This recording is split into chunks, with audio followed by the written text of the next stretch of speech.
The life of Riki Naoe is a frail one, overtook by depression due to his parents' sudden death, isolated by the narcolepsy that cuts him off from the world at random. And yet, even he was saved. Whilst trapped in the depths of his heart, a hand reached out to him, a hand that belonged to the people he would call his cherished friends. A hand that reminded him about the warmth bonds can bring. This group, who at the darkest point of his life gave him the light to push on. The lovable, at times foolish musclehead Masato, contrasted with the disciplined Kengo, both of whom may bring out the aggressive side of the normally shy and reserved Rin.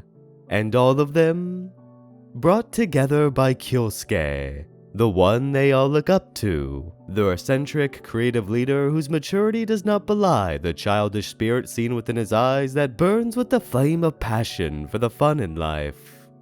Their name, the Little Busters.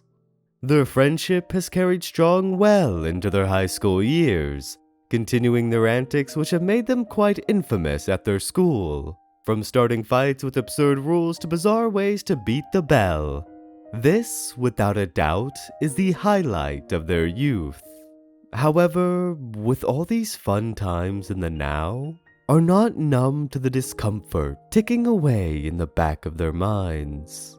In a year's time, Kyosuke will be out in the world, and the rest will follow a year later. The comfortable life they have in the other's presence will soon be sparse as life whisks them away in its flow.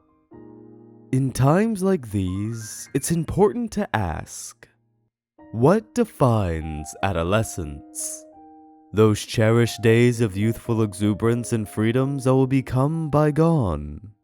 So, to avoid that wistful glance of what could have been, to find individuality in a time where they can, shout a final oorah for their youth. Within just these 20 short minutes of introduction, engender such a warm, nostalgic spirit for the enjoyment one can only feel during childhood. The tick and talk of the literal fading once-in-a-lifetime era that everybody will or has faced. Little Buster strikes at that core of what could be and the meaning to hold tight on to that chance, lest it is lost in the waves of the past. What embodies this spirit most is this ironically titled track, Boys Don't Cry. Just the first few notes of the soft lifting piano sets the stage. It strikes a balance of despondence, acknowledging the soon parting of these everyday values. To lose the freedom where time and the onset of responsibilities will shackle one to the working life. Yet, is also laced with the hopefulness that that time is still far out. So in the meantime, fill each day with as much memories and enjoyment as one can make. And yet, glimpses of what will be are seen even in the current day. For Kengo, though still a part of the group in his free time, chooses to dedicate himself to kendo over the group's debut into baseball. The force spirit, however, remains strong, and the task of gaining more members for a full team is thrust upon them. Well, mainly Riki, who through the passing days gets involved with various girls, whether by chance, like with Kamikita Komari, following her up to the school's roof on a whim. He sees the stars of hope, optimism and joy gleaming from this sweets-loving girl's eyes. Or their intrusion. The usual culprit being Saigusa Haruka, the noisy, overly energetic, and to some annoying troublemaker. But it's her unpredictable antics that brings bouts of fun to a normal day, and to what once was a normal conversation, and sometimes sought through Riki's personal interest. Much like the case for Nishizono Mio, a girl reading in silence under the Zelkova tree. Unnoticed and untouched as if one with the tree's shadow. But beneath her solemn mien is one whose fantasies might spill out. And if such a situation arises, isn't afraid to bite back with witty, deadpan quips. There's also Kurugaya Yuiko, who plays a cool and mature role, determined, reliable, and possesses unexpected strength. But to belie that is her mischievous creativity, at times rivaling even Kyosuke. And let's not forget Kuriafka Nomi, or Kud. Upbeat and cheery, frequently attempts English in spite of her struggles with the language, Can I speak Japanese? and whose Japanophile grandfather has influenced her love for Japanese culture. All of them colorful and vivid personalities that coalesce surprisingly well with one another, as one by one, in spite of their athletic ability or know-how of baseball, become a part of the Little Busters. The common route is filled with this group dynamic that, though can get a bit chaotic, is a very warm, comforting, and welcoming chaos. Which is why it is surprisingly one of Little Buster's strengths. Despite being quite long, the would-be monotonous repeating days before the desired route are filled with games for both the characters and you as well, shaking up the ebb and flow of standard progression. In between class and after school, given their seriousness about their new hobby with next to no adequacy, they have to put in the practice. And so the Little Busters take to the field, Riki taking the batter, and Rin trying her hardest to overcome her lack of control as a pitcher. It's a simple mini-game. You controlling Riki's swings, simply hit the ball. Yet that does not capture the strange addictiveness to it. It's not just Riki and Rin, but Kyosuke and Masato too. Then the more that get recruited, the field slowly becomes more and more full of life. Masato can be seen running laps or practicing swings. Kud may be playing catch with Komari or chasing after her dogs Strelka and Belka. Kyosuke and Haruka will run after the ball with enthusiasm, while Kurugai on the other hand might catch it if it comes close enough. And when they do, will throw it back, allowing Riki to hit it again and build a combo. It's this. The chase for a higher and higher combo while seeing the team having their own fun in such character-fitting detail that makes it difficult to not cherish and appreciate. And after 20 throws, the training is reflected in upgraded stats, to which are applied in the turn-based combat minigame. Fitting in with the Little Busters' antics, these humorous fights involve spectators throwing various items to which the combatants will use as weapons. From rubber bands, everyday use items, food, and even animals. The one to fall first will wear a vocal crown of shame. 黙れクズ These interactable everyday events, though only a small part, all serve a purpose. To let you feel more involved with the Little Busters. Their intersecting personalities, no matter the competitive strife they stir or the helping hand they lend. Their words and actions exude such tender flames of care and affection, reciprocated from one to the next vividly. Genuine is the best way to describe it. While Kengo and Masato's rivalry is on full display, Kyosuke's mind will throw the group into a whole new mission. Looking on, Rin retorts about the idiocy that surrounds her, who usually shy and socially awkward. The rest of the girls try to break her out of her own shell, only for her to sometimes take the wrong influence. ガッテもあたいに触るとしびれるぜ But if their conversation or game takes a turn for the absurd, it's Riki's malleable personality that blends all their eccentricities with the voice of reason. But also, funnily enough, like Rin, may show the absurdity of their antics start to grate him in a way oh so relatable. It also helps that throughout, there are many choices that don't affect route outcomes and instead just give a chance to see more of your favorite characters together. Like in the test of courage, Riki can choose 2 members to be at his side, with every choice bringing so much variation and display of dynamic. Throw in 2 members you rarely see together and you'll be surprised by the flow of their conversation. Or throw in the most hectic of the 2 and revel in the chaos that unfolds. Charm comes with meticulous balancing of the cast to help bring about a fluid understanding of their chemistry. but along with their sure-coming comedic charm, also gives faint glimpses of true character beyond what they provide to the group dynamic. Masato, for instance, may seem one-note, veiled by his muscle craze and obsessed strongman gags with all the idiocy and foolhardiness you would expect from such an archetype. However, a single scene of what at first glance may look like a malicious display can actually show the more tender and caring muscle at his core. He may not know how to show it, or at times his true feelings may be diminished through the absurdity in how he conveys them. But within is a guy whose heart is truly with those he considers his friends. Someone who sincerely cares for them and will give his all in doing so. And that goes for everyone here.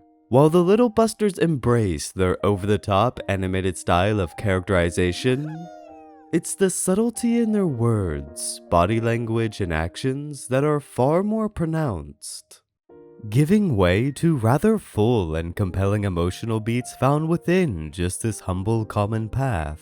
It may not be expected or even seen coming, but seldomly one will flick at the bonds of the group.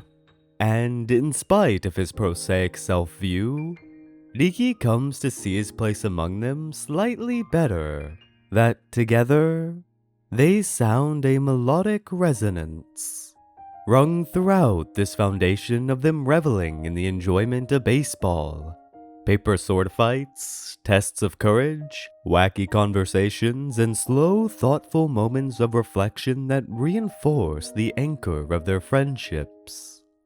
But that's the thing. Within the company of friends, it's entirely possible to self-emphasize the aspect of one's personality which smoothens the flow of the group. Any flaw to bring the mood down, hidden and locked away in the depths of the heart. Only in solitude may that true peace surface. That's why, away from the hubbub in a girl's moment of seclusion, it's Riki who holds out his hand. As the days of their baseball fun slows down, the baton is passed to the relationship he and a heroine begin to forge. Though the beginning, which tells of who the Little Busters are as a group, may be a common factor these paths branch from, will tell of stories so far distant, each close to different hearts. With Rin, the two follow various tasks sent by a mysterious messenger in the hopes of finding out the world's supposed secret, coming to terms with their own over-reliance and dependency. Later, touching on the idea of subjective realities, the innate gap between people and the exploration of self and Mio's, to learning about the fictional nation of Tebua, Ku's homeland, and how a life of traveling had birthed a lack of belonging and a worry to fulfill a lifelong promise. All found once the bright days dim and slow, taking further time to build the two as it did for the whole. Blooming days where you see each distinct relationship blossom and how they play off of each other, which, regardless of the route, have strong chemistry due to how malleable Riki's personality is, in a good way. It's not due to a lack in his own character. In fact, it's exactly because of his meek yet candid and strong-willed nature that makes it easy for him to get along with anyone. His voice can be a guiding light in the dark, one who isn't afraid to inquire more if it means they can grow closer, always trying to move the relationship forward even if he isn't the best at reading the other's heart, but can also fall into the influence of others. Whether it's a ploy set by Kurugaya, getting absorbed into Komari's happiness spiral, or taking an interest in the poems Mio immerses herself in. It's these moments where you come to see the full person, their hobbies and likes that would have gone unnoticed otherwise, giving a well-rounded touch to each heroine's life. For you see what inspires them, what pushes them through each day, and what lies on the other side of that coin, the weight upon their heart, both of whom's unfurl, asking, reaching for what lies beyond the surface. An aspect of themselves, of their past, that no matter the fun they can have in the moment, possess something that troubles them. Something that keeps them from fully appreciating the life they have. What is it that lies so far deep in their eyes that dim their glow? Perhaps a personality flaw, a past that is yet to fully set in, or a grim circumstance they emotionally hide from. No matter how much they try to hide, run away, or put off, it, nevertheless, is a scar irreversibly etched into their psyche. An undying dependency, a loosening identity, anxiety towards one's birth-given propensity, family trauma, trouble understanding one's own emotions, acceptance of loss, and just how difficult these hardships can be to come to terms with, or even attempt to overcome these life-altering circumstances. Hardships so far tucked away, years can be spent trying to tackle or simply find them, when unknowingly has been an influence throughout their daily lives. Something that a lot of the time they turn the other way or actively push down for the fear of confronting that muck and grime, as trying to pull away the burning coals will hurt, and alone is nearly impossible. What can you do? Should you even try? Even though you may? What's the point? The endless summer snow, the sea reflecting the sky above, an ever-rising tide, and the heroine's core, unraveled and stitched together through metaphor and symbolism, leaving some answers in ambiguity. Like the heart, not everything can be seen, dropping ripples of a mystery. A package emotionally complete, but with threads that weave questions the more that is seen. Depending on the order of choices taken, that feeling may be acquainted with rather quickly. Other times, it can simmer in the background, only appearing in brief blips. In the midst of the drama and exploration of friendship, there is an ever-growing wonder balanced between anxiousness and mystique, to only be whisked away as you fall into that joyful world of the everyday. Once again, fully immersed in days of youthful exuberance with Kyosuke's return, coming back with even more activities for the group and scenes to discover with each subsequent revisit. At times, by not choosing one route, you see the different actions the others will take. The more routes you do, the more fleshed out this common route becomes. And then, though something odd may come up, are put into the flow of things rather quickly once more. It's actually quite an interesting way to see the full circle of a character's growth. In tandem with how these characters express themselves, puzzle-like portrayals with pieces spread thin throughout the common and their individual routes, allows you to see the pieces of their character before their development, without forcing you to sit through the same scenes you have prior. Both a reminder and elaborate way to expand upon their relationships. Then as you go through the heart of others, you begin to realize why it is they spend their days in the company of others so joyfully. The depth it goes to explore their emotions, digging into their insecurities that hold them back and the conflicting feelings that drive them further from where they should be. It creates a connection to each of the little busters, allowing you to see the importance of what they have forged amongst themselves. How just being around another is a sheer relief from whatever they have going on in their personal lives, needing and cherishing every moment. Because even though Riki is the main player in the turn of events, in reality, every single one of them are still there, cheering them on in the background with an extra push in times where both can feel lost. It's only because of that, the unbreakable bonds they share, that dusts the air of their fault and trauma, letting through the beauty of life just a bit better.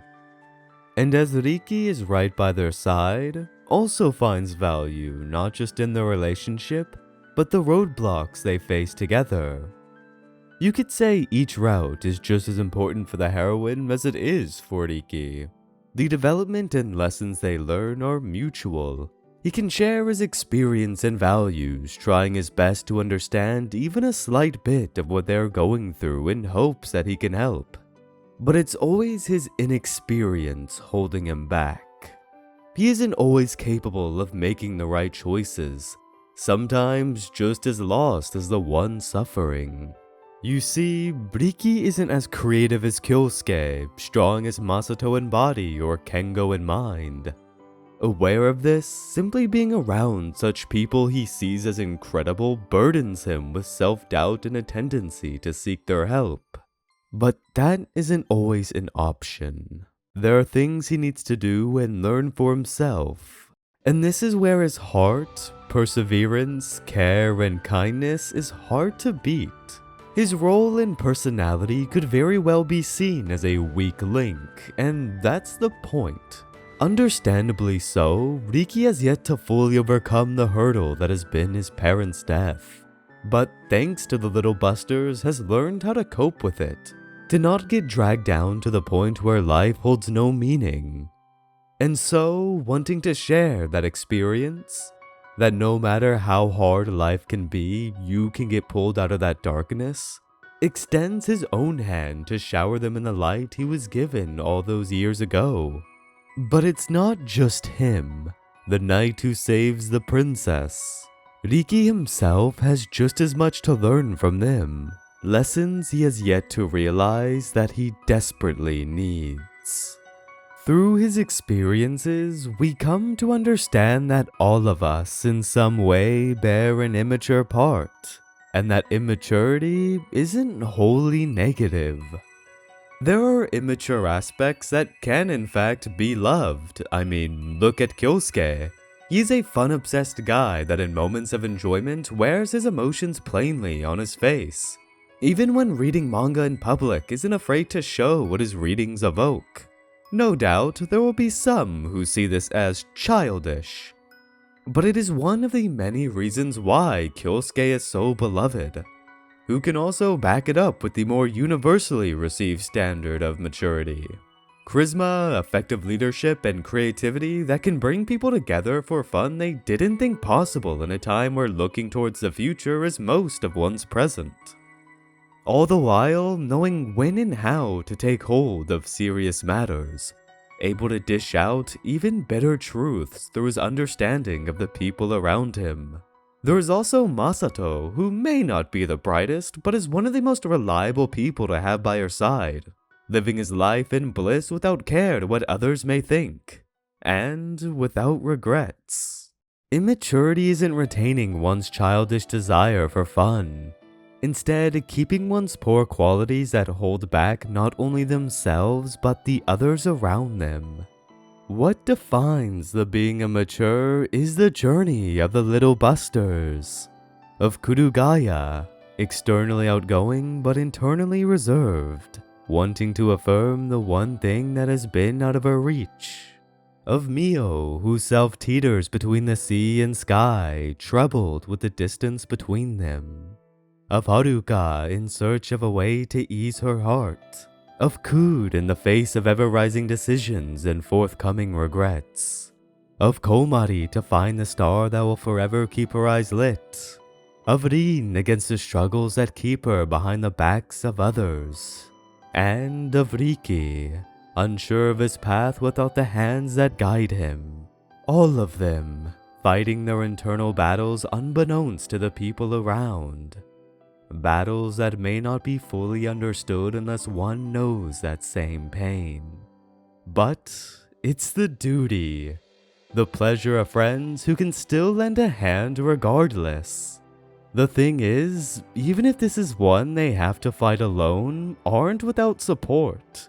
Though they may not be able to fight the problem alongside them, the Little Busters will do whatever it takes to support them no matter what. That's why When one reaches out a hand, it's best to take it. It may not be able to lead you where you need to go or even push you in the right direction, but as long as that grip keeps you upright, it's worth taking. As much as our problems can make us feel isolated, that the world is cruel and punishing, you are not alone in thinking that, nor alone in those feelings. There are times where it can feel debilitating, as if the world is crumbling around you. No matter how one tries to avoid or think of oneself as immune to such, hardships like that are inevitable. Some that feel as if they crack the very foundation of the life you have lived. But it doesn't have to stay that way. With those who will help find the right path to walk on, together growing strength, building maturity and independence, there, even in the cruelest of fates, one can find a life worth living. In the end, it will be the hands you have accepted, those right by your side who will stick with you through thick and thin, that will help find a light in the dark if they are not already that light. Nothing encapsulates this better than Little Busters, especially when everything comes together in the true route refrain. How can you tell you have truly matured? What does it mean to reach maturity? And what lies at that end? Here, everything that one has learned comes together to form the perfect story that ties everything, no matter how small or seemingly insignificant, together. In a way, a lot like life, with moments you won't realize have made an impact until much later down the road. So it's best you cherish those good days. Feel truly involved, enveloped in the time you have and with those you spend it with. 'Cause whether you want to or not, you'll be evicted from childhood, forced to bear the responsibility of your own being. It can be tough, but whether gradual or abrupt is something we all have to work through. And the easiest, lightest way through it is alongside the people you love, cherish with all your heart, so that at the end, you can say you fully lived, bearing no regrets.